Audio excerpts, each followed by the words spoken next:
జై శ్రీరామ్. శ్రీమాత్రే నమః. శ్రీ గురుభ్యో నమః. 2025 సంవత్సరం జూన్ మాసంలో ద్వాదశ రాశుల వాళ్ళకి, ద్వాదశ లగ్నాల వాళ్ళకి జూన్ మాసం యొక్క ఫలితాలు. గోచర గ్రహస్థితుల్ని ప్రసాదించే గ్రహదేవతలు ఏ ఏ రాశుల్లో స్థితులు అయి ఉన్నారో ప్రథమంగా అవి పరిశీలిద్దాం మనం. అన్నిటికంటే ప్రథమ రాశి అయిన మేషరాశిలో శుక్ర భగవానుడి సంచారము, అలాగే ద్వితీయ రాశి అయిన వృషభ రాశిలో రవి బుధుల సంచారము, బుధ భగవానుడు ఈ నెల 6వ తారీఖు వరకు కూడా వృషభ రాశిలో సంచారం చేసి 6వ తారీఖు తర్వాత నుంచి అంటే 7వ తారీఖు నుంచి మిథున రాశిలో ఆయన సంచారం కొనసాగుతుంది. మిథున రాశిలో ఆయన సంచారము తర్వాత ఈ నెల 23వ తారీఖు మిథున రాశిలోంచి కర్కాటక రాశిలోకి ఆయన సంచారం జరుగుతుంది. అలాగే సూర్యనారాయణమూర్తి కూడా వృషభ రాశిలో జూన్ 15వ తారీఖు వరకు సంచారం చేసి 16వ తారీఖు నుంచి మిథున రాశిలోకి అడుగిడబోతూ ఉన్నాడు. ఇంకా అలాగే దేవగురువు అయిన బృహస్పతి మిథున రాశిలో సంచారం జరుగుతూ ఉంది. కర్కాటక రాశిలో మంగళ సంచారం జరుగుతోంది ఈ నెల 6వ తారీఖు వరకు కూడా. 6వ తారీఖు నుంచి కర్కాటక రాశిలో ఉన్న మంగళ సింహరాశిలోకి సంచారం సాగిస్తారు. సింహరాశిలో కేతు భగవానుడు మరియు కేతు భగవానుడు ఆల్రెడీ అక్కడ ఉన్నాడు. మంగళ కూడా 7వ తారీఖు నుంచి సింహరాశిలో సంచారం సాగిస్తూ ఉన్నారు. కుంభరాశిలో రాహు భగవానుడి యొక్క సంచారము, చివరిదైన మీనరాశిలో శనైశ్వరుడి సంచారం. ఈ గోచార గ్రహస్థితుల రీత్యా ద్వాదశ రాశుల వాళ్ళకే కానివ్వండి, ద్వాదశ లగ్నాల వాళ్ళకే కానివ్వండి ఎలాంటి ఫలితాలు ఉంటాయో మనం చూద్దాం. ఇప్పుడు మనం ఈ మాసం యొక్క ఫలితాలు ద్వాదశ రాశుల వాళ్ళకి ఎలా ఉంటుందో తెలుసుకుందాము. మీ రాశి ఏంటి అనేది, మీ జన్మరాశి ఏంటి అనేది మీకు తెలుస్తుంది. చాలామందికి తెలిసే ఉంటుంది. సో మీ రాశి తెలుసున్నప్పుడు మీ రాశి యొక్క ఫలితాలు తెలుసుకోండి. కొంతమందికి వాళ్ళ లగ్నం కూడా తెలిసి ఉంటుంది. అంటే మీరు ఎవరైనా జ్యోతిష పండితుల దగ్గరికి వెళ్ళినప్పుడు మీ రాశి ఇది, మీ నక్షత్రం ఇది, మీ లగ్నం ఇది అని వాళ్ళు తెలియజేస్తారు. కొంతమందికి లగ్నం తెలిసి ఉంటుంది. లగ్నం తెలిసి ఉన్నప్పుడు మీది 12 రాశుల్లో ఏ రాశి అయినా సరే మీది ఏ లగ్నం ఉందో ఆ రాశి ఫలితాలు కూడా చూసుకోవడానికి ప్రయత్నించండి. ఇప్పుడు కొన్నిసార్లు రాశిలో బాగోకపోతే, రాశి ప్రకారం బాగోకపోతే లగ్నం ప్రకారం బాగా ఉంటే అక్కడ మీకు ఆ పర్టికులర్ పాయింట్స్ ఏవైతే రాశి ప్రకారం బాగాలేదో లగ్నం ప్రకారం బాగున్నది బ్యాలెన్స్ చేస్తుంది. రెండిట్లో బాగా ఉంటే సూపర్ స్ట్రాంగ్గా ఉన్నాయి అటువంటి పాయింట్స్ అని అర్థము. సో మీకు అసలు లగ్నం తెలియదు, మీ రాశి ఏది అదే చూసుకోండి ప్రశాంతంగా. మీకు లగ్నం తెలిసి ఉంటే మీ రాశి మీకు ఖచ్చితంగా తెలుస్తుంది. అప్పుడు మీ రాశి మీ లగ్నం రెండు చూసుకోండి. ఉదాహరణకి ఎవరిదైనా వృషభ రాశి అయింది, తులా లగ్నం అయింది, అప్పుడు మీరు వృషభ రాశి ఫలితాలు చూసుకోవాలి, మీరు తులా లగ్న ఫలితాలు చూసుకోవాలి. 12 రాశుల్లో మీరు ఏ లగ్నం పడినా సరే, మేషరాశి మొదలుకొని మీనరాశి వరకు ఏ లగ్నం మీద అయితే లగ్న ఫలితాలు కూడా చూసుకోండి. ఆ లగ్నం ఏ రాశికి సంబంధించి ఆ రాశి ఫలితాలు కూడా మీకు వర్తిస్తాయి. ఎలానో లగ్నం తెలిసిన వాళ్ళకి రాశి తెలిసే ఉంటుంది ఖచ్చితంగా. రాశి ఫలితాలు కూడా చూసుకోండి. ఈ రెండు తెలియని వాడికి ఓన్లీ రాశి తెలిసిన వాళ్ళు రాశి తెలిసిన వాళ్ళు ఎలాంటి ఇబ్బంది లేకుండా మీ రాశి యొక్క ఫలితాలు ఫాలో అవ్వడానికి ప్రయత్నించండి. కొంతమంది నామ నక్షత్రం ప్రకారం రాశిని ఫాలో అయ్యి చూసుకుంటారు. అలాంటి లిస్టులో మీరు ఉంటే అలా కూడా మీ రాశి ఫలితాలను మీరు చెక్ చేసుకోవచ్చు. కొంతమంది సన్సైన్ ప్రకారం ఫాలో అవుతారు. అప్పుడు మీరు ప్రత్యేకించి మూన్ సైన్ కాకుండా సన్సైన్ ఫాలో అయ్యే వాళ్ళైనా కూడా మీ మీరు పుట్టినప్పుడు ఏ రాశిలో ఉన్నారో ఆ రాశి ఫలితాలు మీరు చూసుకోవచ్చు. ఇక్కడ మీకు అసలు ఇవన్నీ కన్ఫ్యూజింగ్గా ఉన్నాయి అని అనుకుంటే, అంటే లగ్నం తెలిసిన వాళ్ళకైతే ఈ కన్ఫ్యూజన్స్ ఏమీ ఉండవు, ఇలాంటి తిక్కమక్కలు ఏమీ ఉండదు. ఒకవేళ తెలియని వాళ్ళు, ఒక రాశి తెలిసిన వాళ్ళు అయితే ప్రశాంతంగా మీ రాశి యొక్క ఫలితాలను తెలుసుకోండి. ఇప్పుడు మనం విడివిడిగా అన్ని రాశుల వాళ్ళకి ఈ మాసము గోచర గ్రహస్థితిలో ఉన్న దేవతలు ఎలాంటి ఫలితాలను ప్రసాదిస్తున్నారు అన్న విషయాన్ని మనం ఇప్పుడు చూద్దాం. ఈ మాసము ద్విశోభ రాశులు చాలా బలంగా ఉన్నాయి. దానికి కారణము ద్విశోభ రాశుల్లో ఒకటైన మీనరాశిలో శనైశ్వరుడు సంచారం చేస్తూ ఉన్నాడు. ఇంకొక రాశి మిథున రాశి. అంటే ప్రథమంగా మనం చూస్తే మిథున రాశి, కన్యా రాశి, ధనుసు రాశి, మీనరాశి ఈ 4 కూడా ద్విశోభ రాశులు. ద్విశోభ రాశుల్లో గురు భగవానుడు ఒకటైన మిథున రాశిలో గురుదేవుని సంచారం సాగుతూ ఉంది. ఈ మాసం మొదటి వారంలో బుధ భగవానుడు కూడా గురుదేవుడితోటి కూడి సంచారం సాగిస్తూ ఉన్నారు. అలాగే ఈ మాసం 15 మధ్యమంలో సూర్యనారాయణమూర్తి కూడా మిథున రాశిలో సంచారం సాగిస్తూ ఉన్నారు. అంటే ఈ మాసం మనం అటు ఇటుగా వేసుకుంటే కనుక మాసం మొదటి వారం నుంచి మాసాంతం వరకు కూడా గురు భగవానుడు 1 year వరకు అక్కడే ఉంటారు. గురు భగవానుడికి తోడుగా బుధ భగవానుడు ఆయన రాశిలో సంచారం చేయడము, అలాగే ఆయనతో పాటు సూర్యనారాయణమూర్తి కూడా 15వ తారీఖు నుంచి సంచారం చేయడం, ఇంకొక ద్విశుభ రాశి అయిన ఇంకొక రాశిలో శని మహారాజు, శని మహారాజు మరియు గురువు వీళ్ళిద్దరూ కూడా మేజర్ ట్రాన్సిటింగ్ ప్లానెట్స్. వాళ్ళకి తోడు వీళ్ళు కూడా కూడారు కాబట్టి ద్విశుభ రాశులు చాలా బలోపేతంగా ఉన్నాయి ఈ మాసాంతం వరకు కూడా. ద్విశుభ రాశులు బలోపేతంగా ఉండడం వల్ల మీకు ఎలాంటి రిజల్ట్స్ వస్తాయనేది ఇప్పుడు మనం విడివిడిగా ఒక్కొక్క రాశి వాళ్ళకి చూసుకుందాం. మీనరాశి. మీనరాశిలో పుట్టిన వాళ్ళకి మీకు చతుర్థ స్థానం చాలా బలంగా ఉంది. 4వ స్థానం బలంగా ఉండడం వల్ల మీకు ఈ మాసం అంతా కుటుంబంలో అనుకూలతలు ఎక్కువగా ఉంటాయి. మీరు స్వగృహ ప్రయత్నాలు చేయాలని అనుకుంటే చాలా మంచి శుభ సమయం. మీకు ఆలోచన ఉంటే ఈ మాసం నుంచి మొదలు పెట్టవచ్చు. గోచారంలో గ్రహదేవతల యొక్క అనుకూలత ఎక్కువగా ఉంది. అయితే మీ జన్మ జాతకంలో కూడా ఈ పాయింట్ సపోర్ట్ చేయాలి. మీకు ఇప్పుడు స్వగృహ యోగం అంటే అసలు మీరు అనుకోవడమే తడువు అన్నీ ఆటోమేటిక్గా వెంటనే అయిపోతాయి. మీ జన్మ జాతకం అనుకూలంగా లేదు, స్వగృహ యోగాన్ని ఇవ్వట్ల. గోచారం అయితే మీకు గృహానికి సంబంధించిన అనుకూలతని ప్రసాదిస్తూ ఉంది.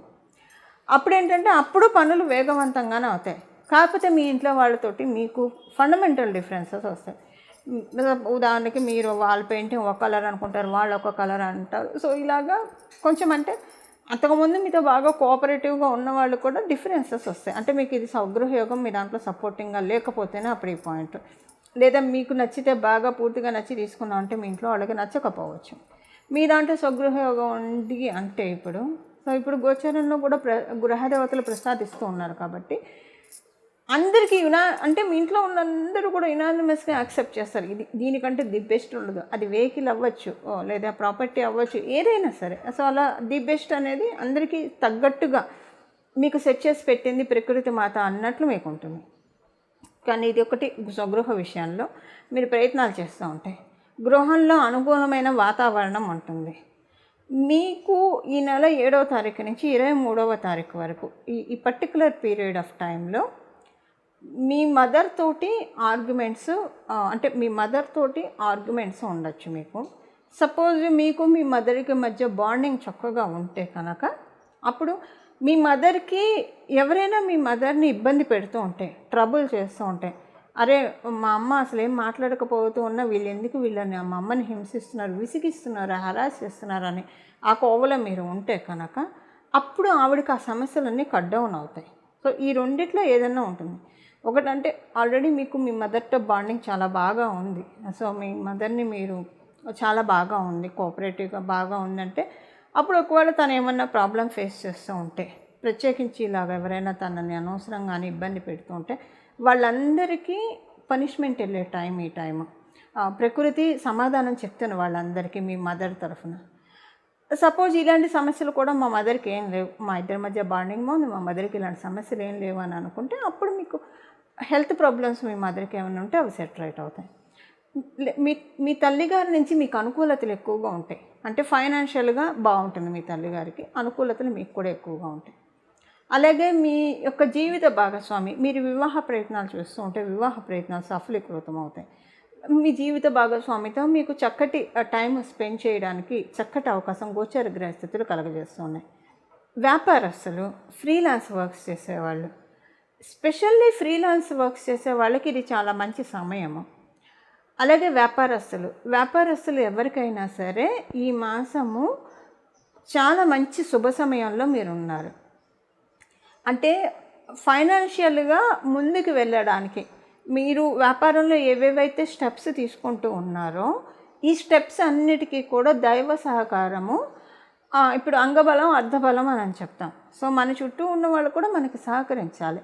సో అంగబలంతో అర్ధబలంతో రెండు మనకి తోడైతే ఇంకా మనకి అమ్మవారు కంప్లీట్గా మనల్ని బ్లెస్ చేసినట్లే. అలా ఈ మాసం మీకు అనిపిస్తుంది వ్యాపారంలో ఉన్న వాళ్ళందరికీ. అయితే ఉద్యోగస్తుల మాట ఏంటి, ఉద్యోగస్తులకి ఇంట్లో బాగా ఉంటుంది, ఉద్యోగ స్థానంలో కూడా బాగా ఉంటుంది.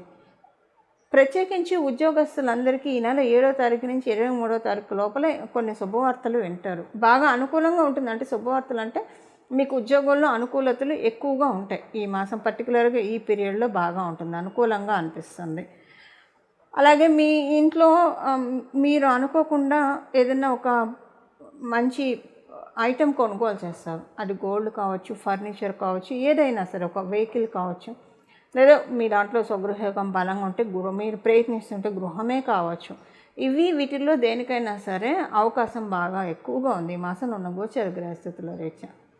విదేశాలు వెళ్ళాలని ప్రయత్నించే వాళ్ళకి పూర్తిగా అనుకూలంగా లేదు. మీ జన్మజాతకాన్ని అనుసరించి ఈ పాయింట్ ఆధారపడి ఉంటుంది. విదేశాలు వెళ్ళాలని అనుకునే వాళ్ళకి మీకు ద్వితీయంలో శుక్ర భగవానుడి సంచారం ఈ మాసాంతం కూడా అనుకూలతల్ని ఇస్తూ ఉంది, కొన్ని చిన్న చిన్న ప్రతికూలతల్ని కలిగిస్తూ ఉంది.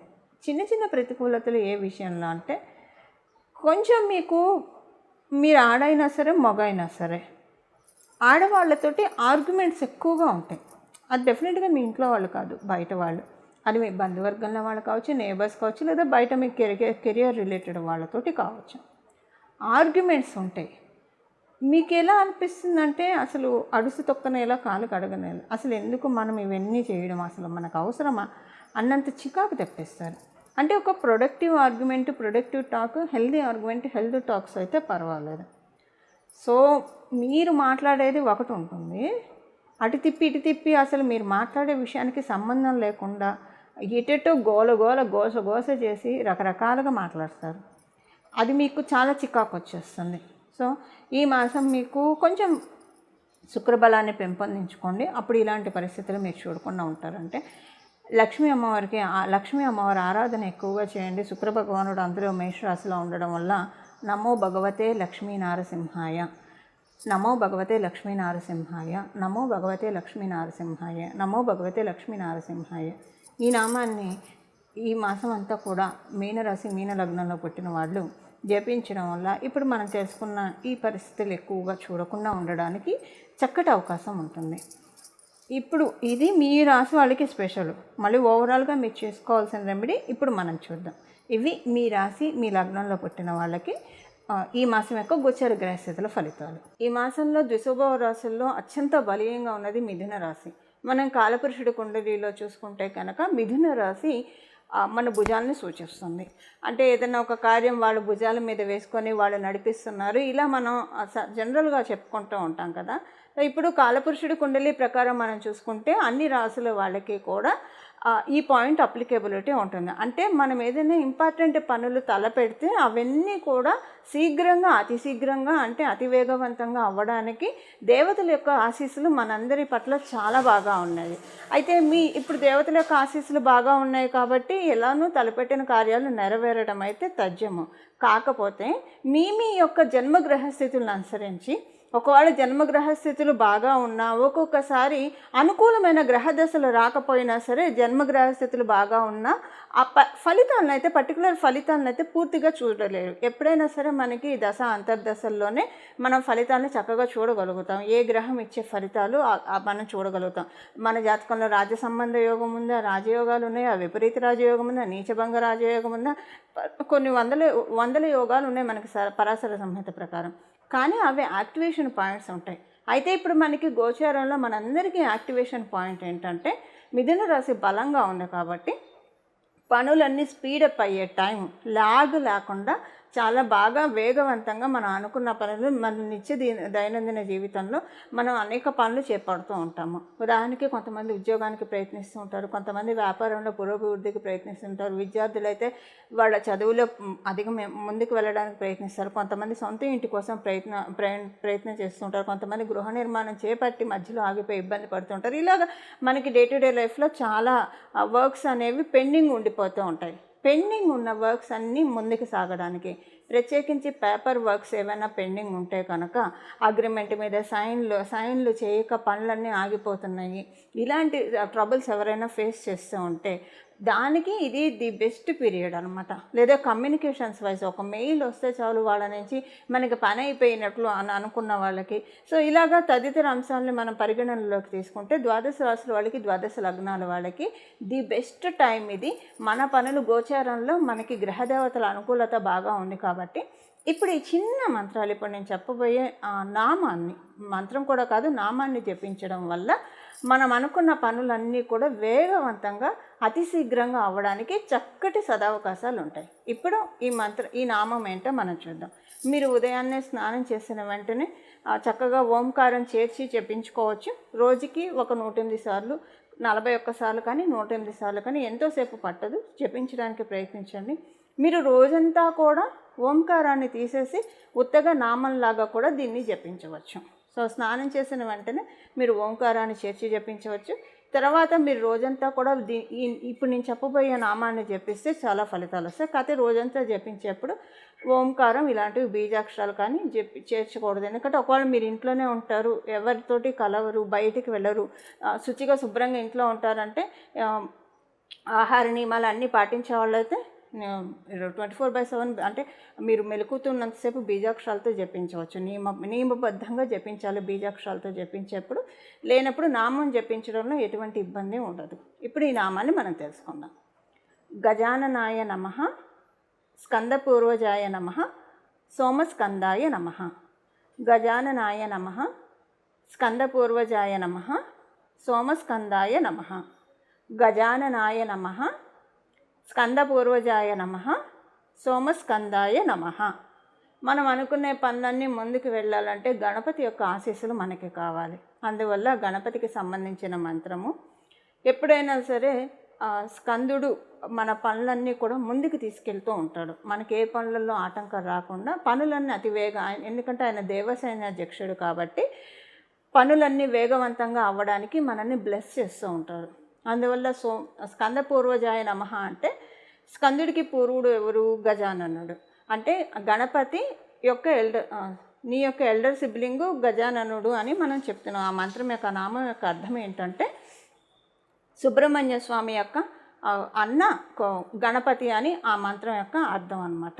అది స్కందపూర్వజాయ నమః. అలాగే సోమస్కందాయ నమః. ఆయన సోముడి యొక్క పుత్రుడు కాబట్టి సోమస్కందాయ నమః. ఈ నామాలు మనము ఈ నెలంతా కూడా జపించుకోవడం వల్ల చాలా మంచి ఫలితాలు వస్తాయి. నేను చెప్పిన మాట గుర్తుపెట్టుకొని మీరు స్నానం చేసిన వెంటనే అయితే ఓంకారం చేర్చుకొని జపించవచ్చు. ఇది 108 సార్లు ఎవ్రీడే కనీసం జపించడానికి ప్రయత్నించండి. మీరు ఏ పనిలో ఉన్నా సరే ఈ నామాల్ని మనసులో జపించుకుంటే కనుక పనులన్నీ కూడా ఏవైతే మీకు వర్క్స్ అన్నీ పెండింగ్లో ఉన్నాయో, పనులన్నీ ఏవైతే పెండింగ్లో ఉన్నాయో అవన్నీ కూడా చక్కగా ముందుకు వెళ్ళడానికి చక్కటి ఆస్కారం గ్రహదేవతల దయ వల్ల దొరుకుతుంది. అందులో ఈ మాసం ద్విశోభవ రాశులు చాలా బలీయంగా ఉండడం వల్ల మనం అనుకున్న పనులన్నీ కూడా వెంటనే వేగవంతంగా జరగడానికి చక్కటి అవకాశం ఉంటుంది. ఈ విధంగా చక్కగా గోచర గ్రహదేవతలు ప్రసాదించిన అవకాశాన్ని మనం అందరం కూడా సద్వినియోగం చేసుకొని మనకున్న పనులన్నీ కూడా ఏవైతే పెండింగ్ ఉన్నాయో అవన్నీ కూడా వేగవంతం చేసుకోవాలని చెప్పి నేను కూడా మనస్ఫూర్తిగా భావిస్తూ మంగళం. నమో భగవతే వాసుదేవాయ.